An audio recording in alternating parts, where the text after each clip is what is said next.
Coffee Club, Coffee Club.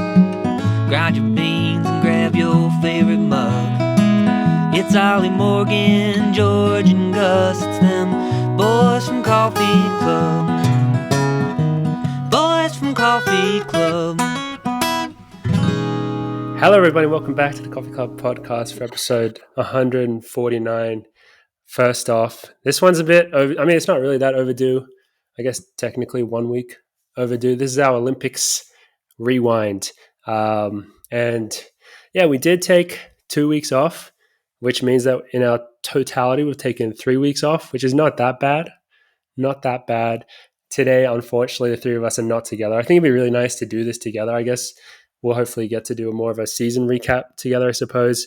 We are all in different places, so we're meeting up over the internet. But yeah, just first off, wanted to say thank you for everyone's patience across those 2 weeks when we didn't put out any episodes, and also just in general for everyone's support during the Olympics.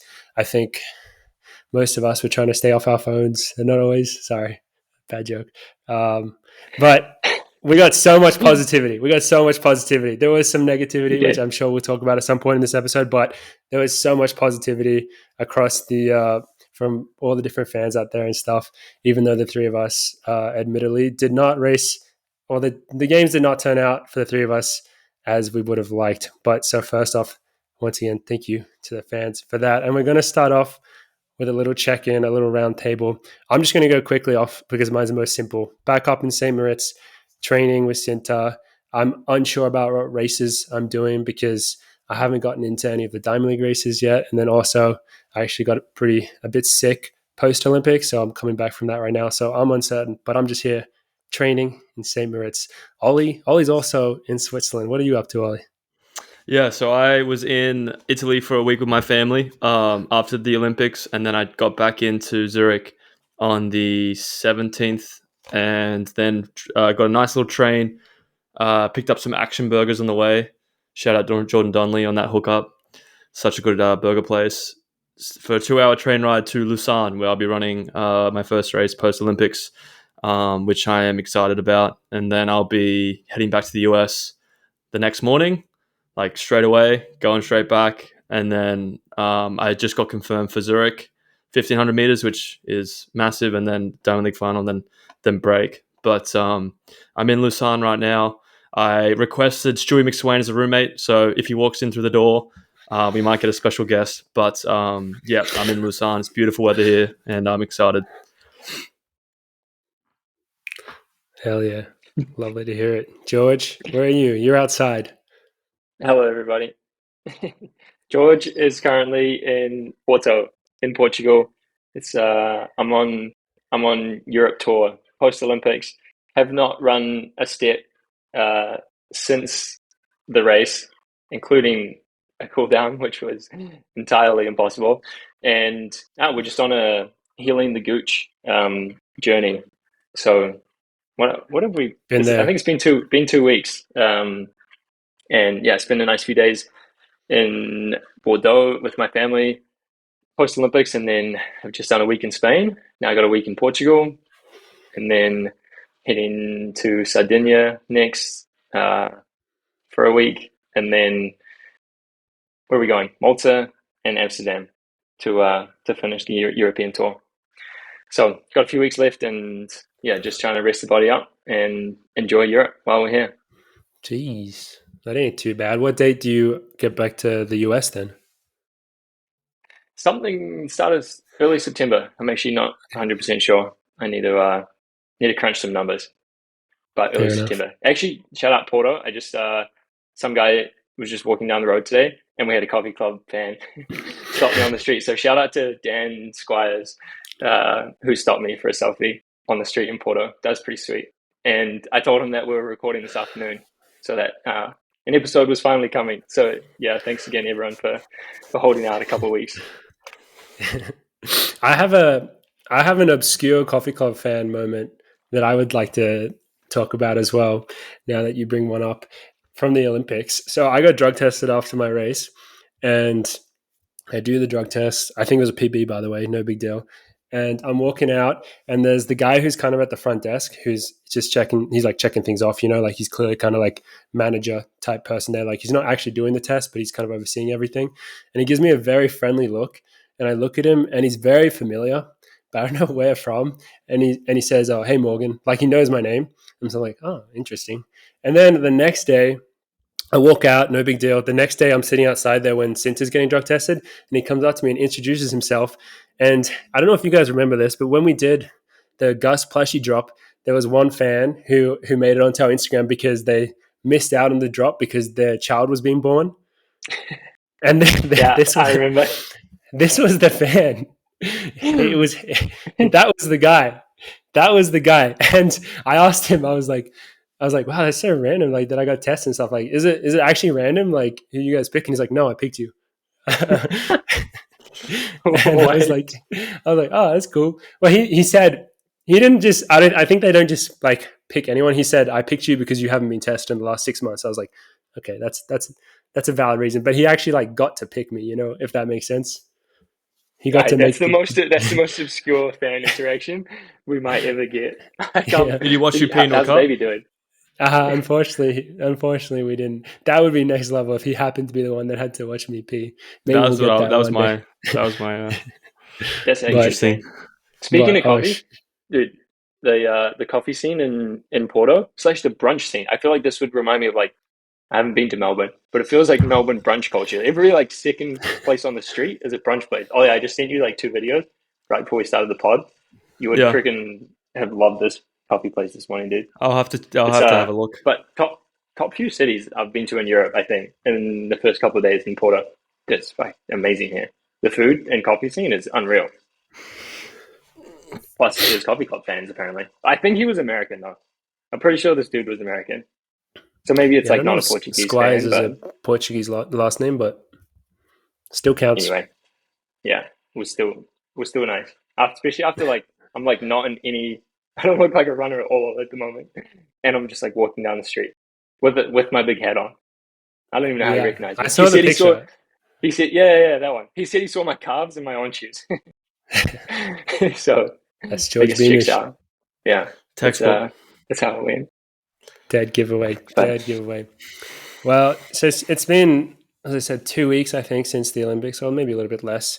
And so I've had a lot of time to process the experiences and all that. And I'm sure we're all on the same page where there's that feeling of deflation, I think is a good word for it, post-Olympics, where you've spent a year, more than a year, like leading up to this one thing. And then it happens. And then you're like, okay, what do I do next? I don't know how you guys have been processing those feelings, but I've done a bit of I've looked back a little bit on it and everything, and I definitely have some thoughts, but I've mostly been trying to just move on and all that. But I think today is a very good time for us to take that kind of shared look back at our experiences and share it with the fans. And I think we're going to do it chronologically. So we'll start off with Ollie, as he was the first one out of the trio to race, and we'll just kind of go through like the Olympic experiences for us. I'm sure everyone is pretty Olympic out in terms of what you've seen across Instagram and all that, talking about the beds, all that. But I think each of us will definitely have some pretty personal and unique, experiences and moments that we had from the games that I think would be really awesome to share. So if you want to start off, Ollie, and we can kind of just all jump in when it makes sense to, but we can kind of go through it all. How about that? Yeah. No, that sounds good. I guess the first thing I want to say is shout out to the AOC. I think we had the best setup in the village by a long way. Not to rub it in on George. I just think like when the you're an Australian athlete, stuff was incredible. yeah, when you're an athlete and you're very selfish in your lead up, in your prep, you want everything to be nice. You forget the amount of work volunteers and a lot of people put in to make this Olympic experience important and as comfortable as possible. And US is the US. They have a lot of money. They have a lot of skin in the game, and they have their own high performance center, which Yared complained about because it was 20 minutes away. but they would have their own chefs there. They'd have their own tracks. Like they look after their athletes and do such a good job with that. The US is very good with that. But Australia, in the village, they're set up, the coffee machines, the food, the nostalgia, just the overall vibe that they were bringing in and the support structure they had there.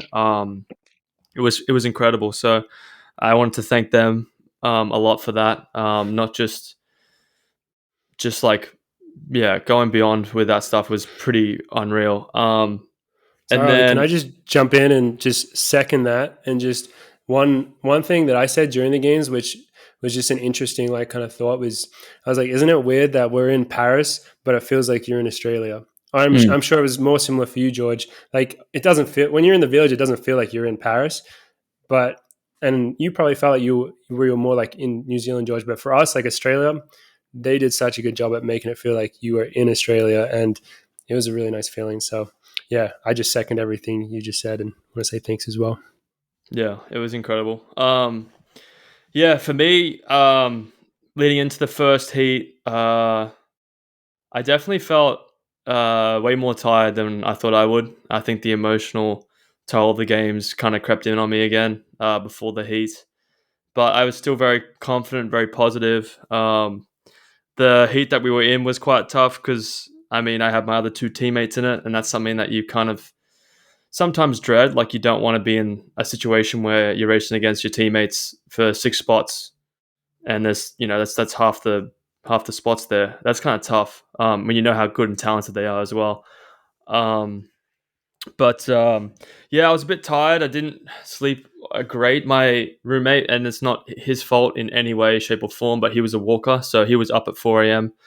2 nights before to get to his race, and that kind of knocked me around a little bit because then a drug tester came to look for somebody that wasn't in our room, knocking around on doors at 5 a.m. So didn't sleep great that day. The night before the race, slept terrible. Got in and just it felt like I'd already run 2 rounds.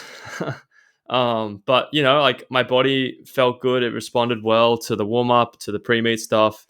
And the crowd and the track was just incredible. It was such an incredible stadium and experience. And for me, purely the race, like I just didn't race well. I just didn't race or execute the race I should have been. I think I've maybe been faking a lot of confidence in some ways. I came off London thinking it's a good confidence booster, but I don't think it really actually gave me much confidence that race, which I know it should have.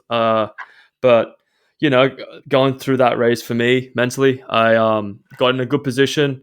Noticed I thought I was going to go and kind of make it a bit more honest, and he kind of tried to but didn't. And then when we got to the last lap, I was trying to get prepared for the kick, and I just got swamped, and I just didn't respond well to it, and it was just a shocking part of the race. And then from that, I tried to obviously reset. I know Mario and I tried to reset and think, okay, well, we're gonna go to this repechage and try and get those top 3 spots. And if you looked at the list, it was it was in a position where I was like, I feel confident that I can win this race or be top 3. And went out in the race, and the South African gentleman, which I can't remember his name, and I apologize for that. He took it out really hard, made it really honest, got behind him, 300 to go, tried to make a move forward, and then 200 to go.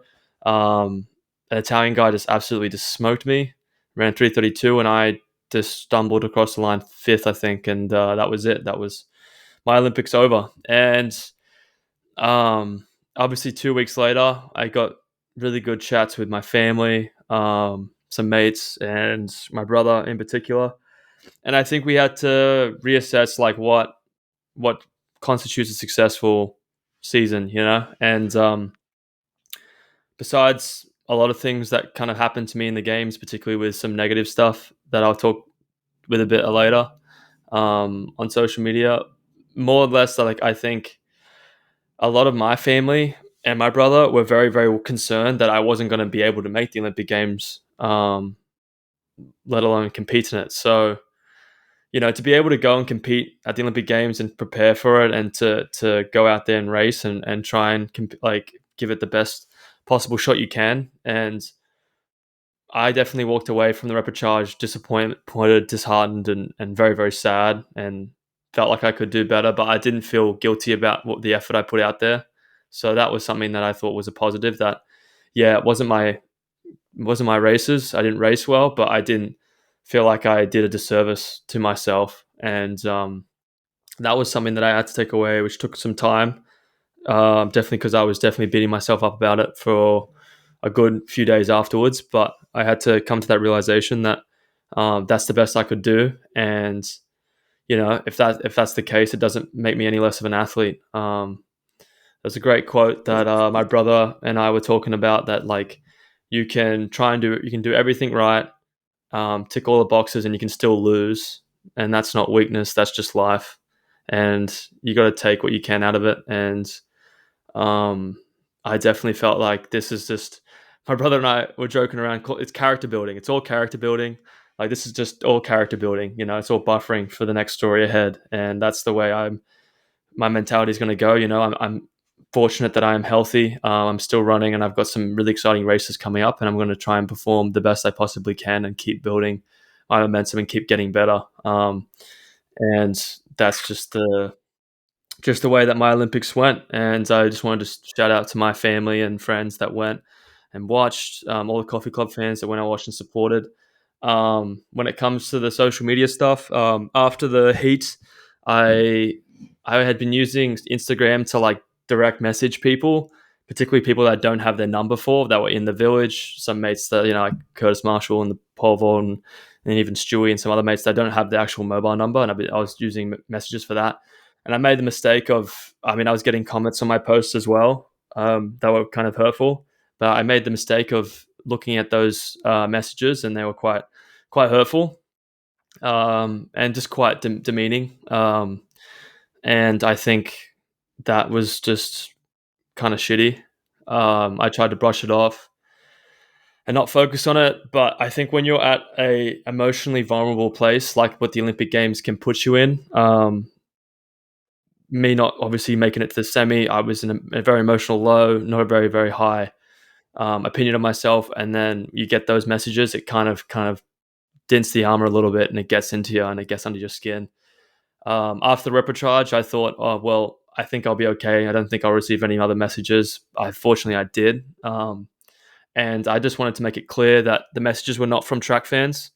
They were not from American track fans. They were not from any track fans, really. I received them mostly. What it looked like was from people that were betting, or just regular, general, mostly Australian people that were watching the games, which was also quite helpful to get messages like that from your own country.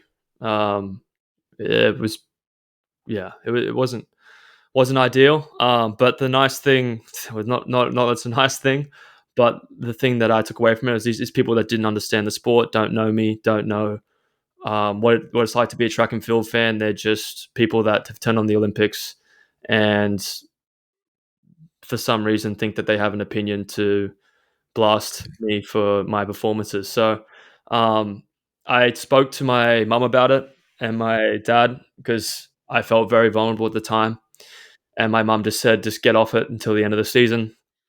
And I think that was a good idea. And then they also brought up the idea of setting up a private Instagram if you still want to use Instagram to post. If you're traveling in Italy or want to post something like with your family, like you can do that with a private Instagram. So that's why I'm going to take a break from my lead head role of social media duties. I'm taking a break. So I've taken a well overdue paid vacation under Coffee Club HQ.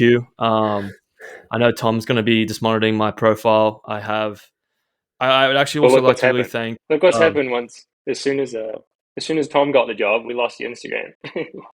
Exactly, yeah, it's all gone. So I'm a bit worried about my We didn't Instagram now. talk about that. My Instagram's probably deleted. But I would like to personally thank Athletics Australia, the AOC, World Athletics, Oakley, for reaching out and offering me support, offering me meetings with some people about how to maybe set up stuff on my Instagram, or also just how to combat stuff like that happens in the games. I mean, if you're not going to delete Instagram, which I think I will for the remainder of my time, particularly for the Olympics. But that Oakley, the OCAA, and World Athletics, I really appreciate what they said, and it made me feel very comforting to know that they're aware of that stuff going on, and I know it wasn't just me. All the athletes were facing it, but I felt like I wanted to say something out there so people knew that shit was happening. So, but overall, looking back at the Olympics, is it my favorite Olympics? Maybe for the village life and for the people, and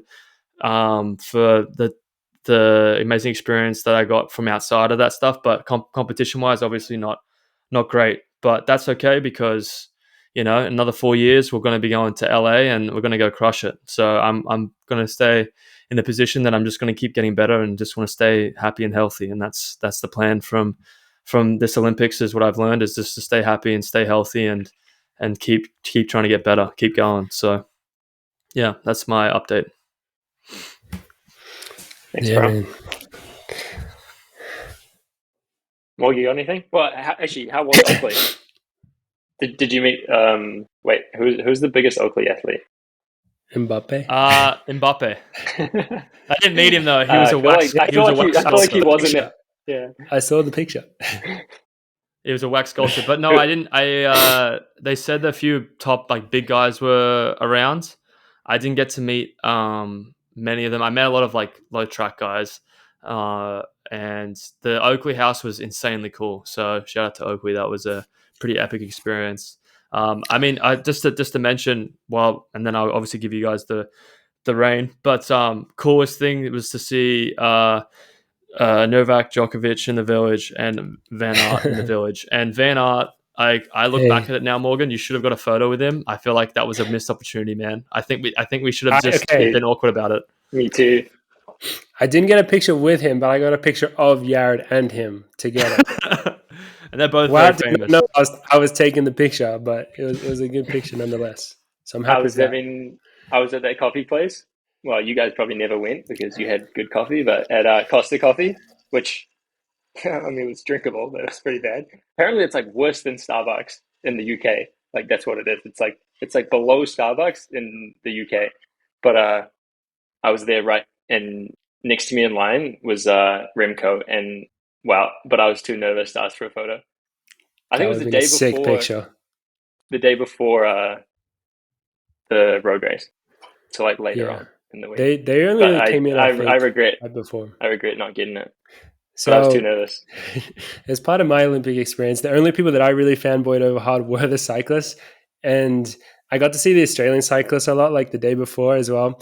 And I didn't ask any of them for pictures, but I did get talking to Ben O'Connor, and he's actually only 1 year older than me, and he used to do cross country. So we looked through some of the results, and we've raced each other before, which was very funny. And then also, the coach for them was Matt Heyman. I don't know if you guys know who that is, but he's now retired, and he's a coach. He was the team coach, but he's won Paris-Roubaix like 10 years ago. He's pretty awesome. And I went up to him and I asked for a picture, and he was so shocked. He was so shocked that I was asking him specifically for a picture. He just was caught very off guard by it, and in a nice way, So I did get one picture with him. That's the one that I wasn't too shy for. But I would say, I mean, Ollie, there's so much.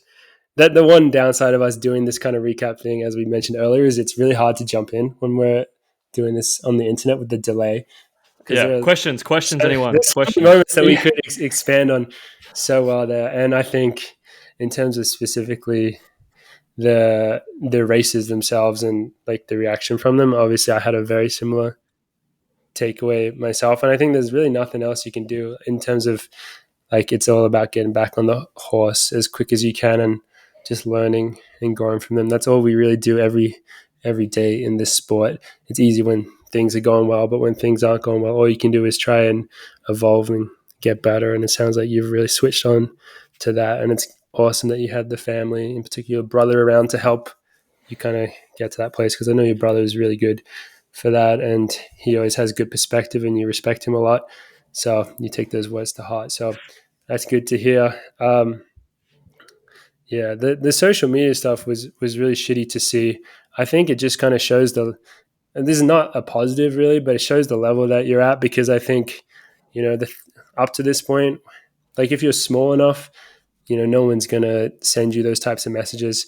But I think we know that there are certain places on the internet where those messages exist. So like if you had a bad race and you went on Let's Run and you saw someone like saying something dumb on there, you'd be like, okay, that makes sense. It's Let's Run. Or if you go on even like a World Athletics post on Instagram and you see people saying some not so nice stuff, you're like, okay, that's a World Athletics post. Like people say dumb stuff on there and it's a bunch of randoms. But I think you probably don't expect it to come to your personal account. And that's the big difference, I guess. And I mean, you have to imagine for the stars, like that's their reality. Like that's their reality. But for someone like yourself to not be prepared for that reality, but then to experience it during one of the biggest races of your life is just so shitty. And I think, as you said, like it's a very emotionally vulnerable time. So in the moment, it's really hard to. Well, imagine those big stars like Noah Lyles, like all those major guys. Like imagine the hate that they get. Like it put me in a perspective of like, yeah, this sucks that I'm dealing with this, but it made me realize that like some people are just getting way worse than this. Like how do they do it? In that well, perspective, how do they perform? it's like you never deserve to have those messages. No, you don't. You definitely don't. It's just like, but they would get it 10, 20 times, 100 times more than what I was experiencing. So it's something that I was. Did you guys see the Noah Lyles hate as well? It was crazy. It was so I watched the 200 final from the warm-up track and everyone was celebrating so hard. Every country was so happy that Noah Lyles got beat. It was like it was crazy. And like Netflix was there and stuff because of all the Botswana people. And then when I don't know if you guys would have seen this.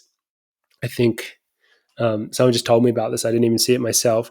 But when they did the welcome parade for Tobago back to Botswana, there was someone pretending to be Noah Lyles, like in a wheelchair or something. Oh my God. I just saw that today. Yeah. That was pretty bad. It's fucking intense. So that's crazy. Yeah. I can get behind I guess supporting Tobago because he's really cool. Yeah. And Botswana winning gold medalist said, but the Noah Lyles hate's pretty crazy. But yeah, I mean, and obviously you're going to say he kind of brings it on. He's done so much for the sport.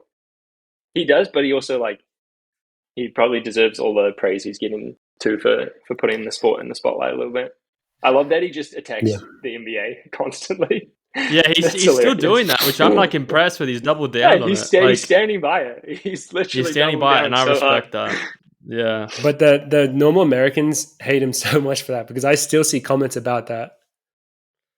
Like the fact that he didn't win the gold in the 200, people were bringing up that and saying like, but he won the 100s. Like, dude, yeah, I know. especially because the basketball Olympic gold medal and the basketball did win. They almost lost to Serbia though. Yeah, they almost lost. Yeah. But my takeaway, Ollie. I'll jump in quick.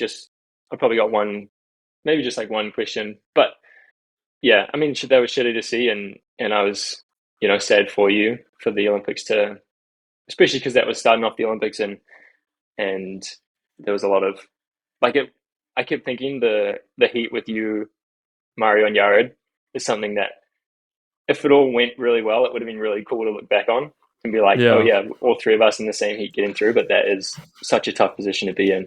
And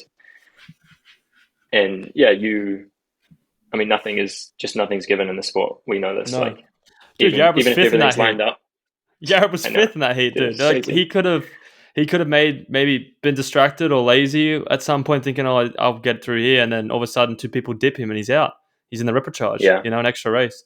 So it just makes you, definitely 100% appreciate it.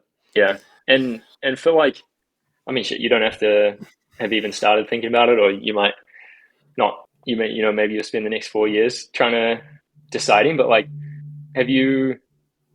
Like knowing that Tokyo was emotional, knowing that Paris was emotional, and knowing that you're an emotional guy, and we love that about you, and it is like one of your biggest strength as a person, but also as a runner. Like it's definitely one of the things that makes you really good at running. But like, I don't know, do you need to do the Olympics differently? Like, do you need to?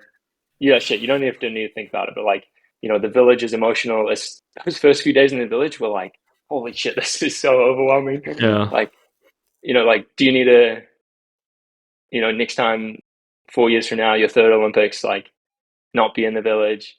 Are you going to do, I don't know, just like if you had a couple of thoughts on things you might not have decided, but you No, know what I mean?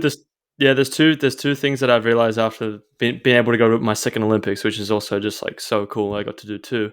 Number one is it doesn't matter if it's your first, your second, third, fifth, 70th Olympics.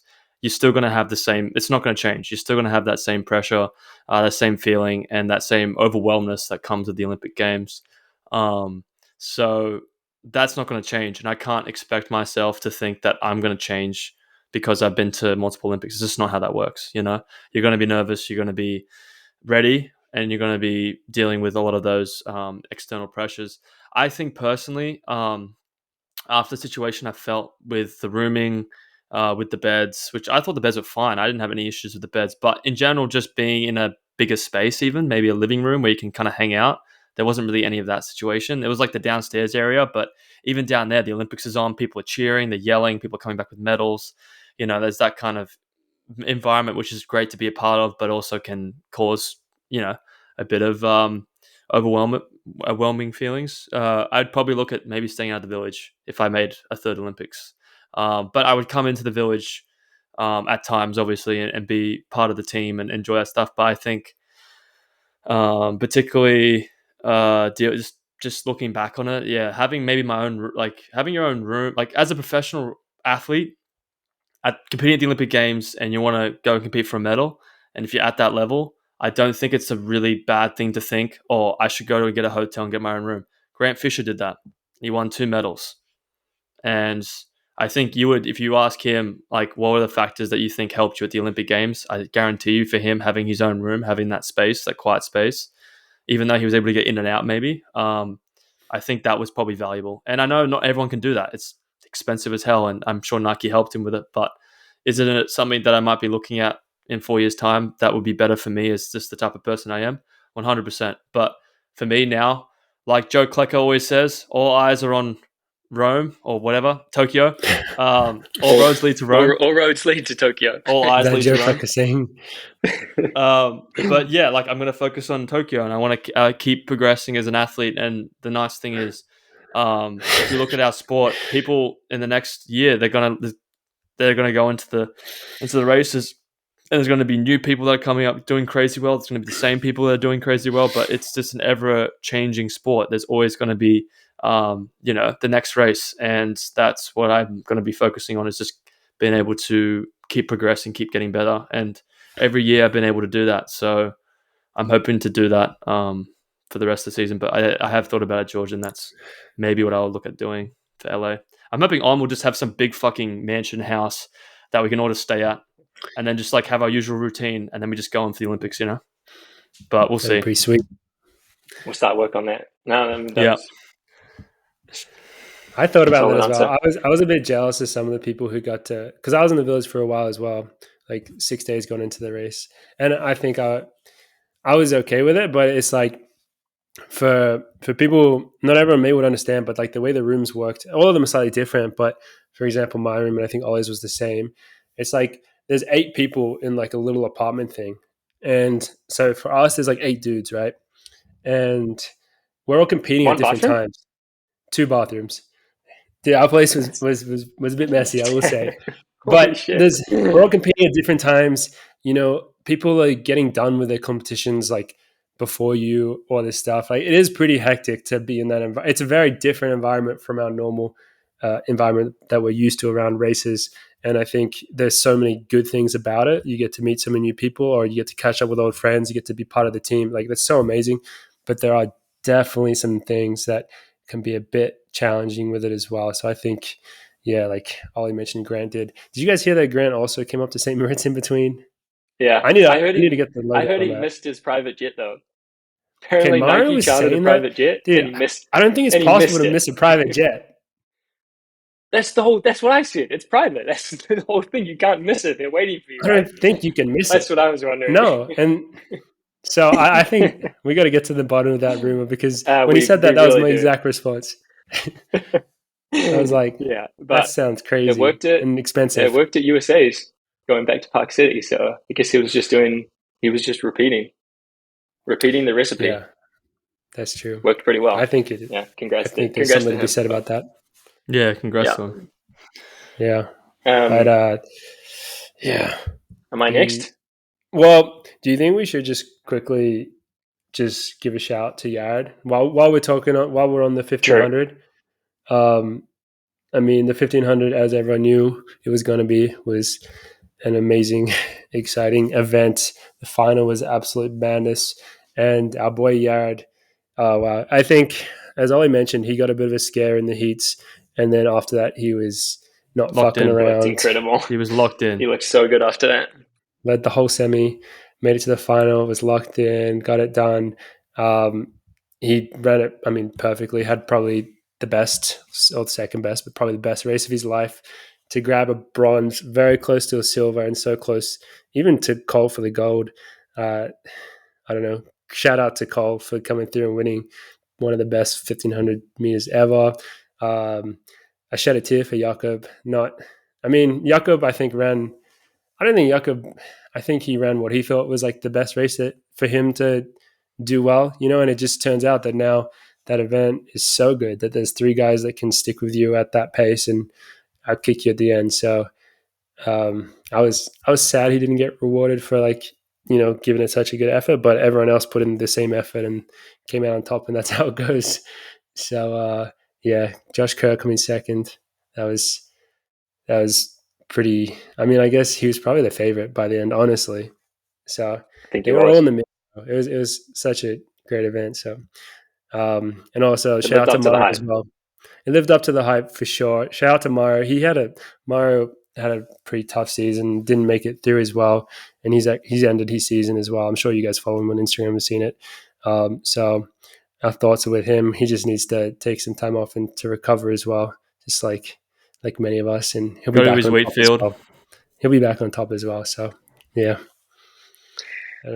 that's the quick 1500 recap. Yeah, that was good. That was good. I was in the stadium for that, like right above above the start line, like at 300-meter mark, and it was next level. It would have been sick if there was a French athlete in it. Being in the stadium with a French athlete was insane. So I Yeah, went should like all we the next talk more about next how slides. fucking amazing this stadium was? I mean, Ollie, you did mention Dude. how great the stadium was, but guys, French fans, thank you. Like the fans, every fan that was there, as an athlete's perspective, it was chills. Like every time you walked into that stadium, it was so beautiful to see. It was the pinnacle of the sport. Like you could just feel it. It was unreal. Yeah, the women's steeplechase was the night of the 1500. I'm like 90% sure. And it was that, I don't know if you guys watched that, but that French girl like had that crazy last lap to finish fourth and run like 8:58. That Yeah. was the craziest stadium experience of my entire life, easily. It's actually like giving me goosebumps like thinking about it back to it. The level of like noise like during that last lap. No one was, maybe a few people watching the winners. 95% of the stadium was just watching this like French woman like come through for fourth. And like honestly, she got kind of close to middle, and she broke their European record. It was it was unbelievable. And she got engaged. Yeah, and then she asked her, and then she proposed on the track. Yeah. I don't even know how that worked. So good. Yeah, Stade de France was something else. Yeah. Yeah. Yep. Next, should I go? Yeah, I think so. George's Olympic experience. All right, I'm gonna start in the Olympics. Go through the Olympics, and then I'm gonna go, and then maybe I'll go back to the build up to the Olympics, which obviously was quite a factor for me this time around. But first of all, yeah, just like similar to Ollie, just a big shout out to the NZOC for and like the NZ team for everything they did in Paris and the New Zealand building and everything. It was crazy walking past the Australian building. Like you guys do the Olympics very well. It was very impressive. We were at the other end, and we had a cool New Zealand setup. Like the welcome into the village is something I'll remember for hopefully for the rest of my life. And was really special. I should have I should have worn my point armor right now. But that's what I'm like getting them if anyone follows me on Instagram. And I know Morgan came to watch someone's hiker. I can't remember I which. saw your Maybe one. when I was doing. I saw your one. I saw you get welcomed. You Wait, and when I was doing it? Maya. Oh yeah. Oh yeah, you did. Yeah, because you came with Maya. That's right. Yeah, it was that was really cool. Um, and yeah, just like I felt like that I had more support for the Olympics than any other race, I've ever run, which is maybe that's a maybe that makes sense, and it's probably no surprise to anyone, but was incredible to feel and felt like half of Hawke's Bay was in Paris, which is where I'm from. Like the amount of messages I was getting and just like people in Paris, random Kiwis, and a few in the stadium. So that was just really special, and I had a huge amount of gratitude just for being there, and for a number of reasons, but just making the start line. By the time I got there um, was an effort in itself, and proud to have raced for New Zealand at the Olympics, and yeah, something lifelong, something I remember for the rest of my life. So that's really cool. But yeah, like I said, the village is pretty hectic, and is a really fun experience when you get there, and heaps of people to hang out with and meet, and so much Olympics to watch like with everyone else and from New Zealand. So it kind of does feel like you're in a little bubble of New Zealand stuff. I was rooming with Santana, which is always a lot of fun. But ours was way less hectic than 8 people. We was just me, Sam, and then Zoe on the other side of our like kind of split living room thing. So ours was very chill. But even further back, I had the craziest trip into Paris. Actually, I tried to go to Paris on a day that well, it took me 30 hours to get from Zurich to Paris. I don't know if anyone can imagine how far Zurich and Paris are apart, but they're pretty close. It's like a 4 hour train ride, and it took me 30 hours. There was a lot of deliberation on the team whether we should take the train or fly. And I was actually the only person, I didn't even realize it, I was the only person who decided to take the train. But like every single on employee was taking the train. And it seemed like a good idea. So I was taking the train on like the day before Morg and them. I get halfway to Zurich, halfway from Zurich to Paris. I get to Basel to change trains, which that was probably my first mistake. Should have taken a direct one somehow, but get changed in Basel, and then they cancel every single train to Paris that day. No more trains. So I was stuck in Basel and decided to go back to Zurich. Basically, I had no choice but to go back to Zurich. But then I found a flight, so I took a train direct from the airport to the airport from Basel. Get to the airport, go to the gate. I'm just like, oh, it's all good. I'm gonna get there just a few hours late. Cancelled flight, cancelled train, cancelled flight. End up staying in a hotel in Zurich overnight at the airport, and I get to Paris like 2 hours before Morgan Maya. I'd just been like, I just did like a loop of Switzerland the day before I was trying to get to the Olympics. It was ridiculous, and I was traveling on my own, which was like a real bummer. But eventually, I got there and had a few fun days in the village. But um, actually, my village experience the first few days was insanely hectic. All I was doing was getting treatment. Literally, I was yeah, just I guess a big thank you to Jason Ross, who everyone has heard about by now, and also John Ball, um, who people will probably also know from previous episodes. But John Ball was in Paris, and I was spending, I think I spent like 4 hours with John Ball 2 days in a row before my race, and I was like Ubering out to his hotel to see him, and at like short notice, and so I was just spending every minute uh, before my race, like trying to get my body to a point where I was making the start line. I mean, this like on the way to Paris, like I'm like limping through train stations, like limping through airports.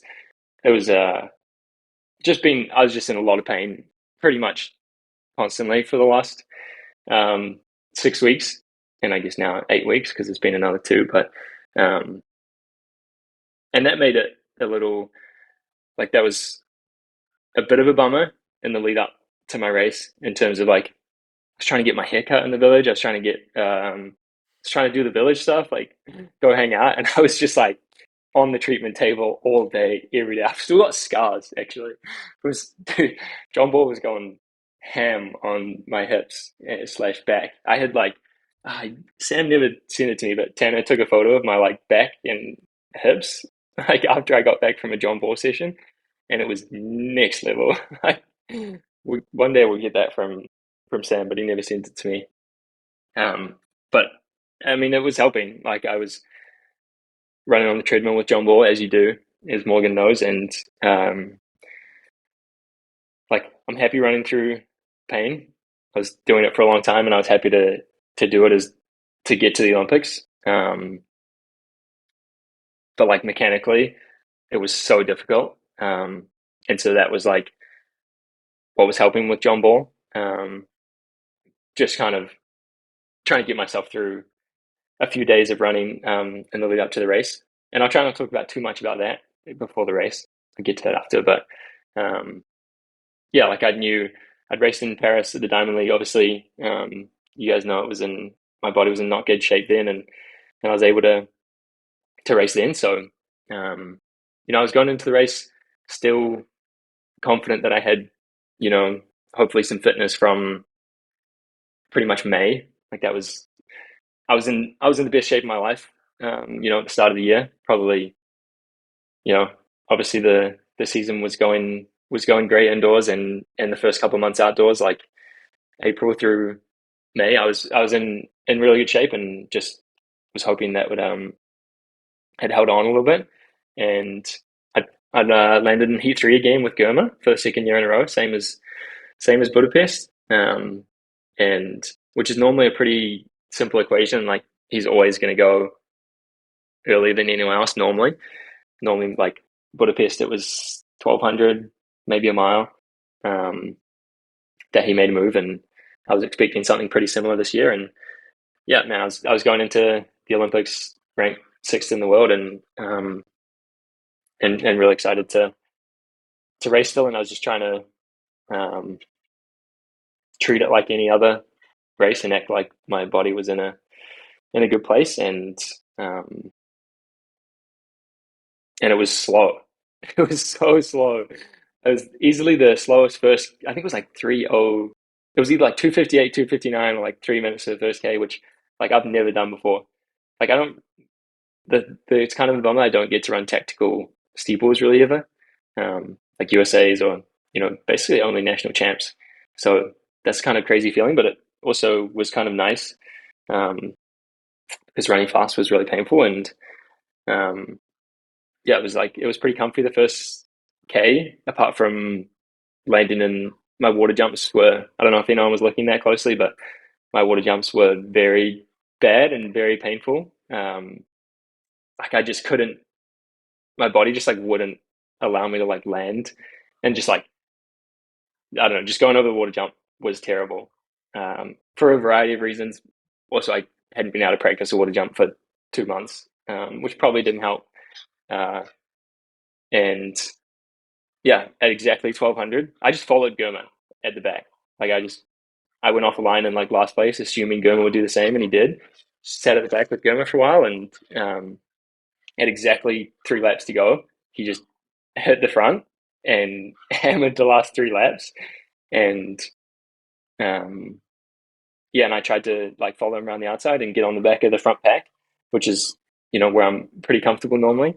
And we're running fast the last 1200. I think it like even still is the fastest last K I think I've run in a steeple, just because of how slow it was at the beginning and how fast you needed to close to be in the top 5. And Kenneth was up there, and a Kenyan, and John Simon, who I've raced a lot of times. And yeah, I was like just trying to stay as relaxed as possible and just hope that it was either going to break up a little bit as from top 7, which seemed, I think we must have broken away a little bit. And yeah, hitting the bell, I think I was still in like 7th on the back of the pack, and I was hoping I was going to have a good last water jump, but I think it was pretty bad if I remember rightly. But like coming into the last 100 meters in seventh place with 5 spots on the line, is not like that's, I should feel really comfortable in that position, and normally I would. And I still gave the fans some hope. Like everyone probably thought it was under control, and I hope you did, because that's kind of racing I want to do still. And that seventh place with 100 to go and 5 go, like that's bread and butter. That should be no problem. And I'm proud that I still ran a race that I was in until the last 100 meters. Like I made the start line, but I didn't just like jog around and say I'd race. Like I was in it, and I gave myself a good shot at making the final. And sprinting was just out of the question. And maybe there was probably a little bit of fitness was just not there from the missed training over 6 to 8 weeks. And couldn't grab that fifth spot, and finished seventh in my heat, which was it was a real bummer. I would have loved to be in the final still, across the line. And like Ollie, your Olympics is done for now. And but I also crossed the line with just like a huge amount of gratitude still that I'd made it to the line and finished. And I have to be honest, like there was also a big amount of relief, like knowing that I was done with the pain for like those few days. And if I'd made the final and finished fifth, like I would have done whatever it took. Like I was taking painkillers, obviously, to get through it, and I would have done the same for the final. But I mean, I didn't cool down, and I didn't walk without pain for another few days. And so there was definitely some relief to not have to go through that again. But like I would have done it, and I was trying to make the final, obviously, and I would have done whatever it took to run again 2 days later, whatever that would have looked like. Might have been ugly, but it is what it is. And yeah, didn't cool down. Like that was not even within the realm of possibility. And got an MRI the next day. Like I've said, and had a gooch stress reaction / fracture, depending on the report thing, which was not a big surprise at that point. And so shut the season down. And it was nice to just like have that mental like switch, knowing what it is. Like that's often the hardest part with an injury, like you guys both know and everyone else knows. Like knowing what it is and knowing something was there and why it hurts is like a big part of it. And it was just nice to have that like weight off my chest, and just get time to spend with my family, and not have to train through what was like the most painful month of training I've ever gone through, and some of the most painful runs I've ever been on in St. Moritz. And in Zurich was just miserable. Like every run was so painful, and definitely couldn't have done it without having teammates just to try and distract myself. And having Kai for a few workouts in St. Moritz and in Zurich was super helpful, because I think I just would have just not done it otherwise. And it was just like you guys probably just didn't, like I was running workouts and then taking 2 days of cross training to try and get back to a point to run again. And when you get changed, like if you guys know from a sacrum, Ollie, like one of the biggest symptoms of a sacrum is if you can't put your socks on, like when you stand, like you can't shift your weight between your feet because it's like a pelvis stabilizer thing. And so putting on your race kit for the Olympics and you have to sit down to do it because you're in so much pain a couple of hours before the race is not super confidence building a couple of hours out. So, and that was like one of the main reasons I knew it was, or at least like I was pretty confident it was a bone thing, and why I wasn't surprised after the MRI, because that pelvis thing is like a pretty big effector or symptom like where you, and I still have to get dressed sitting down 2 weeks later, which is fucking annoying. It's still pretty painful, and yeah, that was the build up, and I probably wouldn't have done it if it wasn't for the Olympics. I would have probably got an image after Paris Diamond League, and or even before Paris Diamond League, like when it started. But it's kind of one of those things. Partly like didn't want to know, and also regardless of what the image said, I was going to try and run anyway because it was the Olympics. Like I was going to do what it took to make the start line. So I never got the image beforehand, and I don't regret it. I don't think it ever got any worse. It was the same for basically those 6 weeks from USA's when it started, and yeah, that was so here we are trying to heal my gooch. If anyone, it's basically where your hamstrings attach. So these guys both had the pelvis one, obviously, and now I've got a pelvis one, but these guys had like the front one. It's called pubic symphysis, which is like your front of your pelvis. It goes like this, and mine is like my right sit bone where your hamstring attaches.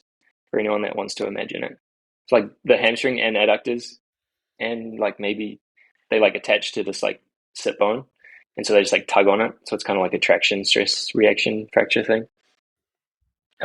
Which means like my hamstrings and adductors like just haven't worked for like 6 weeks or now, yeah, longer, and I haven't been able to lift or anything on it because I just can't load those tissues. So I was just lifting with one leg the whole time in Semrits and everywhere. And in terms of like how I think I got it, or what I would do differently, or if anyone's like, I don't know, why are you getting injured 6 weeks before the Olympics? With like 99% confidence, I would say it was sickness related, like 100%. More than that, like 100%. It was sickness related. From like, I'm not going to go back and go. Everyone knows how that went for a month of not sleeping and not recovering, and at the end of that month of not healing and not recovering, like ended up with a stress fracture, which makes sense when your body just can't recover. And so I would do stuff differently. That's what I would do differently when I get sick or that sick. Not training hard on it, and if you can't sleep, like to recover because of like symptoms, then you got to sort that out before you try and train through it. That's the short version, anyway. Seeing as we're a little short on time, and I want to make sure we hear Morg's story. Oh yeah. Any insight, boys? Yeah. my voice is running out. Unfortunately, both of us have had exactly. seasons ended in the same way, and specifically my last Olympics, I ran through a stress reaction in my pelvis, so I know exactly what you mean when you say you have a weird sense of relief. Wasn't it weird? You have a big sense of relief once you get done, just to know that you don't have to push through it anymore, and that you can finally give your body the time that it's been asking for, and just hit the reset button. So I think from the outside, I was also very relieved to see you make it through it and be able to hit that relax and reset button, because in our sport, I think sometimes we do have to take risks, but I think when you're pushing through something, what happens, I think, often is like, you can push through something for a short period of time, but when you push through something for a month, 6 weeks, it normally doesn't end well, and sometimes you just have to do it. And this was one of those cases, but it's never pretty and it's never enjoyable being the one doing that. So it was tough to see that happen, from the outside, but I definitely felt that sense of relief, and still proud for the way that you pushed through it the whole time. being in that pain and went out there and representing your country is really not easy to do, especially, when the spotlight is bright like it was. So definitely commend you on that. But yeah, I definitely felt that sense of relief that you were finally able to give the body the time it needed. Thanks, Mom. Honestly, it's like, even in some ways for me, it's very impressive to be able to, like, when you think about the injury, particularly with the pelvis, like, I'm running flat and like probably start off at a quick pace and then not changing anything. It just stays that pace. You had to jump over shit and then jump into a fucking puddle. Like, with dealing with that, like, it's just, that's quite an impressive feat in of itself. And obviously, like, it's always sucky to hear that, you know, you wanted to experience more of the village and you had to like get Ubers for 4 hours treatments with John Ballsack, like just destroying your hips and whispering in your ear that you're tight as fuck. So it's commendable, George. I mean, like, obviously not what you wanted, but to be able to put yourself through that and be able to, compete in the way that you did, which was so commendable for New Zealand. Like, we're obviously very, very proud of you. And I'm sure your family, friends, Hawke's Bay people, I don't know, you call them the Hawke's Bayans or whatever, the Bayans. I'm sure they're all very proud of you as well, because doing that is definitely no small feat. And I can't even comprehend having to deal with that type of pain, jumping over things, and dealing with the mechanical side of the running the steeplechase. So it's just kind of insane. So you've definitely earned that break, and hopefully in a few weeks' time, and you're going to be standing up proud, putting on your underwear without any worries. So I'm hoping that will happen sooner than later. Yeah, I'll continue with the Gooch updates. Yeah, keep Run it back. Geordie Just like Gooch watch. Yeah. It's a wait. No, we did skip a year. Sorry. I was gonna say, it's been like every year around this time we've had someone on Gooch Watch, but I think in 2022 we were Gooch. We'll Gooch Gooches free. were all good. Yeah, we were Yeah. Gooch free 2022. But geez, we gotta protect those Gooches, boys. What's going on? I know. It's a Drink more pandemic. milk. Go drink more milk. But yeah, in the interest of time, I do have an appointment in 7 minutes. I'll speed run this. I mean, you boys have already done an amazing job at capturing a lot of the athlete perspective, being in the village or just being in part of the Olympics in general. And as I mentioned before, I did come into the village 6 days before my race, which is actually a little bit longer than I wanted to be in there before my race, just because of, the emotional ups and downs that you experience as part of the Olympics. But I don't really regret it because, not to be too dramatic, but I think in Tokyo with no crowd, with like the COVID Olympics, I definitely did not appreciate, I guess, what you would just call like the beauty of the Olympics. I mean, it's really tough at times being a part of it and being so closely connected to these people, but the ups and downs, the that's what makes it, I think, so special. And like I wouldn't normally be so dramatic like that and like talk about sport in that way, but I think like just being there and seeing everything going on around you and seeing how it was affecting people was very, very special. And I think this time much more so than 3 years ago, it really hit me. And it was just amazing to really be a part of it. And I definitely was very thankful to be there for it. But in the lead up, I was trying to just stay locked in. Like that was kind of my goal every day, I was kind of telling people like, I'm just trying to not go on holiday mode, because when you're in the village and you have a barista downstairs, you have 3 meals cooked for you a day. You have nothing to do pretty much. You go for like one training session. It's so easy for me at least, to kind of switch into like holiday mode. And like, I lost track of what day it is like straight away, which is not always the best sign, because I was like, oh, I don't know how many days until I race. So I was trying to stay like very organized. I did meet with the Australian psychologist, who is amazing. I often every year I get to meet with him like at these events, and he recommended that I do like 2 visualization sessions a day. And so that was one thing that I think grounded me really well. I would kind of plan that out and have these 2 sessions where like I gave a lot of mental focus towards the upcoming race. And then it was good because like in the other times I was able to just feel like okay with just enjoying everything that was going on, feeling like, all right, I've gotten like my preparation for the day, like everything's leading towards this race still. I'm not like getting carried away in any direction. But yeah, honestly, in terms of my preparation for those 2 weeks, like leading in particular, like everything was pretty good. I had a good final session, really good final session in Zurich, actually. So I was feeling really good. I was feeling very excited. Um, I was, we've talked about it so much, how good every event is, like the level of our sport, how much it's elevated, and how much it elevates each year. And looking at the start list when they came out the day before my race of the 5K, I definitely felt that because I'm looking at my list and you have to, in the 5K, it was top 8 make it through, and there's about 21 people in each heat. And so you're like, okay, I have to beat 13 people, whatever, but you have to be in top 8. And you're looking through the list, and it's like, I mean, it's amazing. It's so good, but you're like, holy shit, like there's so many good people here.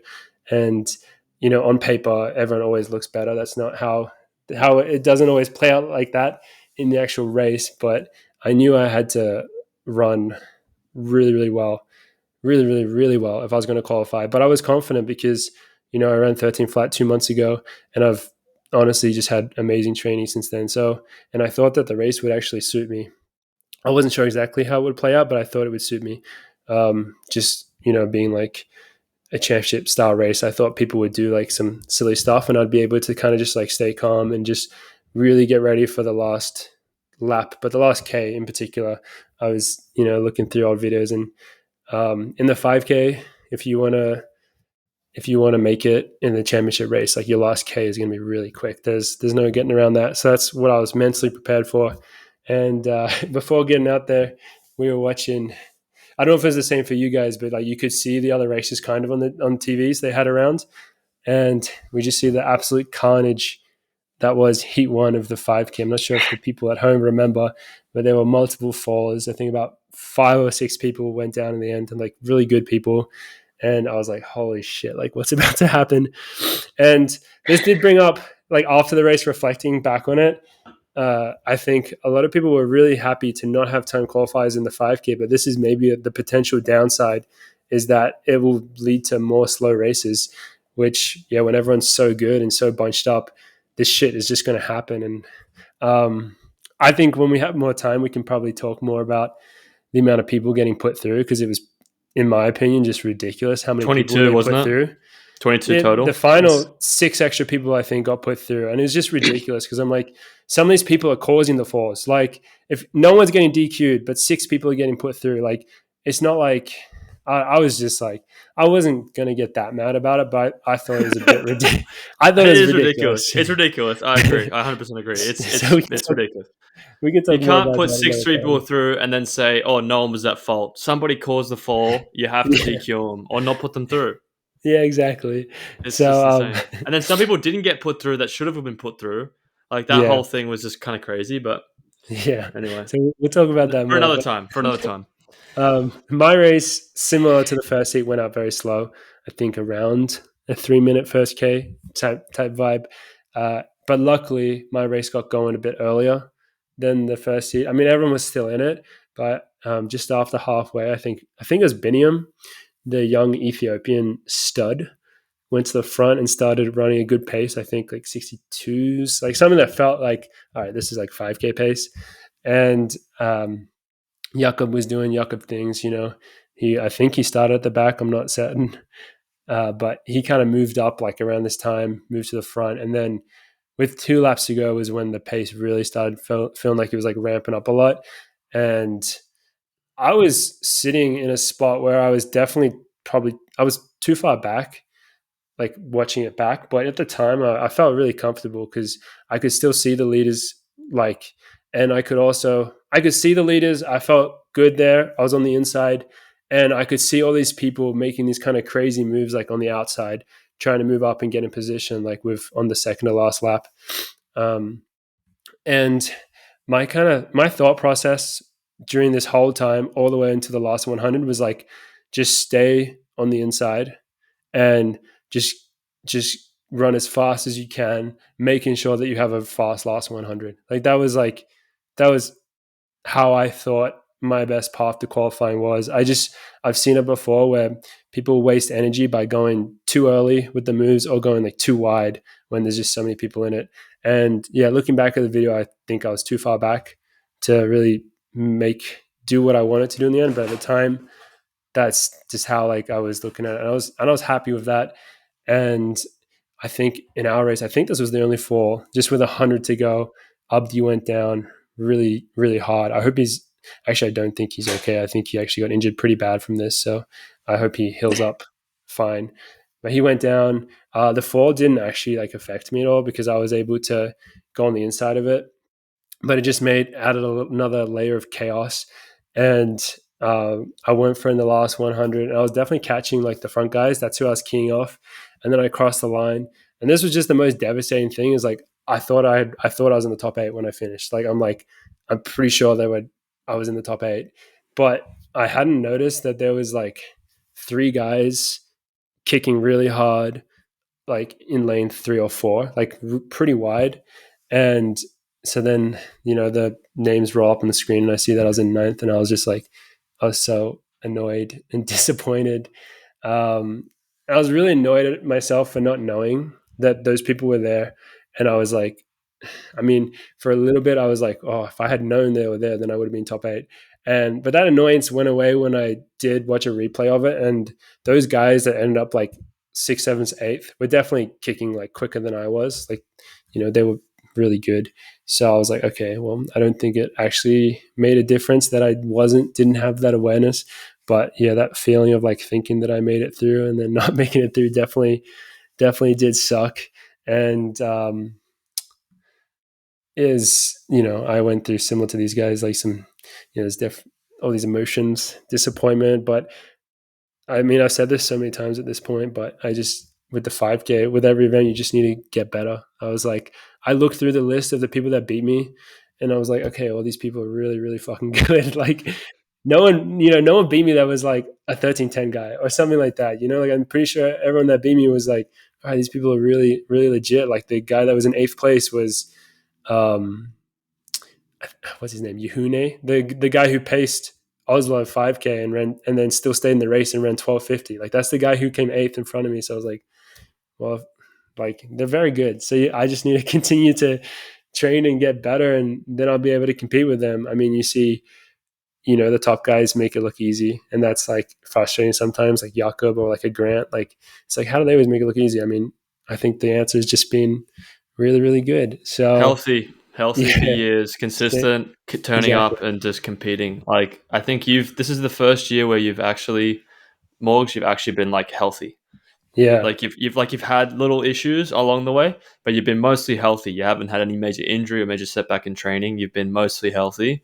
And if you finish this season like that, that's just going to be a huge, huge, huge plus for the next year, because all of that is going to still be there and you can progress with it. You haven't really had any of that progression. And that's a real big positive that I think you obviously understand. And I think it's something that, is huge in our sport. If you look at all those top guys, they're always consistently there. They're always doing well. It's because they're healthy and they're able to perform at that level without dealing with any setbacks. So like the first step is to obviously get healthy, and then if you can get to that point and then just consistently try and get there. But then it's tough because like when I was talking to Dathan, like he's like the way we put our bodies through, injuries are going to happen. Like, it's going to happen. You're going to get injured. Like, it's just unfortunate thing that we're not invincible, and being able to predict those things are sometimes just almost impossible. But the positive, I guess, for you, Morgs, is that you're fucking so good right now. So moving into the next few races, I'm excited to see Morgan leading into an Ollie ism of self-hatred. And then we might see some 1250 races coming up, or some quick 3Ks, or even some fast 1500s. You never know. But Well, I have the same conclusions. I'm not going to put any pressure on myself for these next 2 races, considering just everything that's happened since Paris with the sickness and all that. But I've kind of always had the idea. I think you kind of trick yourself when you get to you called it false confidence, which is maybe also a good word for me to use. But I was like, I'm ready to go. I'm obviously going to tell myself that I'm ready to go. Like guys that have run 13 minutes, whose PB is 13 flat, have made the finals and they've been competitive in the finals before. I definitely 100% thought like that going into it. But then, with perspective, it's still like, yeah, this is my first year really where I've been able to be healthy and start to actually progress again in the right way. And oftentimes, always it takes more than just 1 year. So I've come to a very similar conclusion. So, but thank you for the kind words. You're amazing, Morgs. We're really running You're out of time here. on the cusp of being great. Yeah, we'll let you get to your appointment. You'll probably get in trouble for being late. No, But it's all good. No, It's my fault. I was late on the thing. No. Stupid laptop. Even 13 minutes was that was a breakthrough for you, but it was also overdue. So I think the 12:50 breakthrough is a lot closer. Like you're right on the cusp of being great. We're all good. We're on the quest to be great. Yeah. My brother pretty much said it drunk. My brother was drunk on red wine. He pretty much said, "Coffee Club boys, your Olympics is LA. It's not Paris. It's LA." I love that. He said it's like Paris is not your Olympics. Why would it be your Olympics? Los Angeles is your Olympics. It just makes all this sense. Like, why would it not be the LA? All your fans, everything, all the lead up, and also you need a bit of a drama in the previous Olympics. So then you go to LA and then you win the whole fucking thing. And then Chris walked away with the empty bottle of wine. So I was like, "Thanks, Chris." I love that. I think that's an amazing note to end on. Well, I guess I should end by just shouting out Helen getting bronze in the marathon.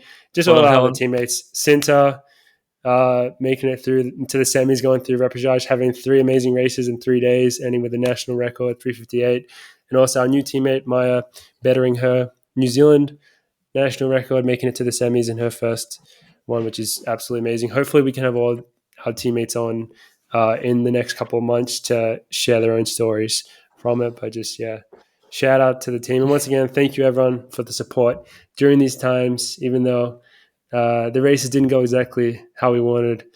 I think it's so nice that we can come together and end on this great positive note and just know that we have this amazing support behind us as well. So thank you so much for that. And thanks, guys. I guess I should go to my appointment now. All right. That's it. Episode 149 of the podcast. Cheers, boys. Coffee Club Podcast out. See you, boys. See you guys in a week.